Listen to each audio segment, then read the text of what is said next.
Աննա Միքայելյանը ԱՄՆ Բոստոն քաղաքից տեղափոխվել է Հայաստան իր ներուժով նպաստելու հայրենիքի զարգացմանը, ԱՄՆ-ում ստացած կարողությունները նա մտադիր է ներդնել Երևանում։ Մասնագիտությամբ դաշնակահարուհի Աննան Ամերիկայի ձայնի հետ կիսվեց հայրենադարձության վերաբերյալ իր մտորումներով։ Շատ հետաքրքիր համայնք կա Հայաստանում, որոնք մարդիկ, ովքեր փորձում են իրանց կարողությունները միացնեն եւ մի հետաքրքիր բան անեն եւ Հայաստանին ինչ որ Հայաստանում, չեմ ուզում ասեմ Հայաստանին օգնեն, որովհետեւ ամեն մեկը գալիս է ինձ թվում է ինքը իրան գտնում է այստեղ, որ մնում է։ Մարդիկ, ովքեր գալիս են ուղղակի իրանց թվում է, որ Հայաստանը իրանց կարիքը ունի, իրանք ոնց որ պետքա զոհաբերեն իրանց, ինձ թվում է իրանք այստեղ երկար չեն դիմանում, որովհետև իրանք զգում են, որ իրանք շատ փոքր են եւ Հայաստանը չենց որ փոքր երկիր է, մի հոգի չի կարող տենց այն ինչ որ ինքը իրան թվում է եթե որ ինքը գալու է այստեղ ամեն ինչը շտկի չի ստացվում տենց, բայց եթե դու գալիս ես ու քեզ այստեղ գտնում ես, իսկապես Հայաստանը շատ լավ տեղ է ապրելու։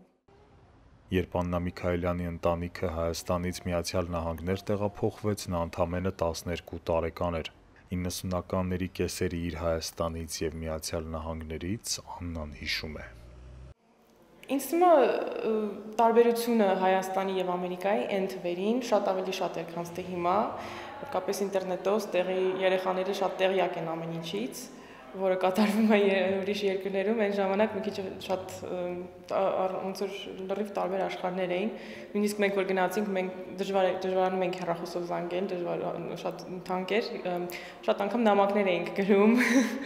Ես իմ քրոջը եւ շատերին հիմա հետաքրքիր է կարդալ իհարկե նամակները, շատ դժվար տարիներ էին այնտեղ։ Այդ շքեղությունը մի կողմից հա, բայց մյուս կողմից շատ դժվար տարիներ էին սկզբից եւ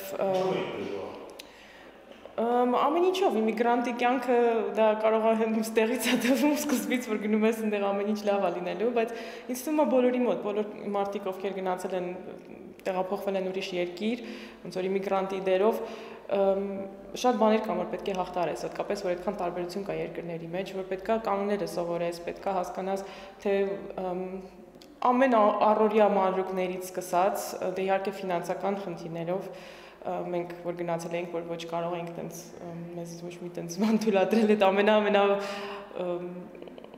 չգիտեմ վատ այսպես ասած բնակարաններում ապրել եւ այլն եւ ամենաշատը հայերեն չգիտեմ culture shock տենց կարելի է թարգմանել տենց ուղիղ, բայց շատ դժվար է 12-13 տարեկան երեխաների համար, ինձ թվում է այդ ծանր տարիք է ու հատկապես որ sense լրիվ ուրիշ մշակույթի մեջ ես մտնում, դժվար է, բայց մյուս կողմից որտեվ ես երաժիշտ եմ, միանգամից հնարավորությունների մոտ ոնց որ շատ բացվեցին։ Աննան այսօր կայացած երաժիշտ է եւ Հայաստանում երաժշտական դպրոց է հիմնել դեռ 10 տարի առաջ Միացյալ Նահանգներում կարիերայի կենտրոններից մեկի կողմից անցկացված հարցման ժամանակ նա նշել էր, որ ցանկանում է ապագայում վերադառնալ Հայաստան եւ կրթել երեխաներին։ Եվ ահա եկել է Աննա Միքայելյանի ամերիկյան երազանքը Հայաստանում իրականացնելու ժամանակը։ Ամերիկայի ձայն հեռուստահանդես։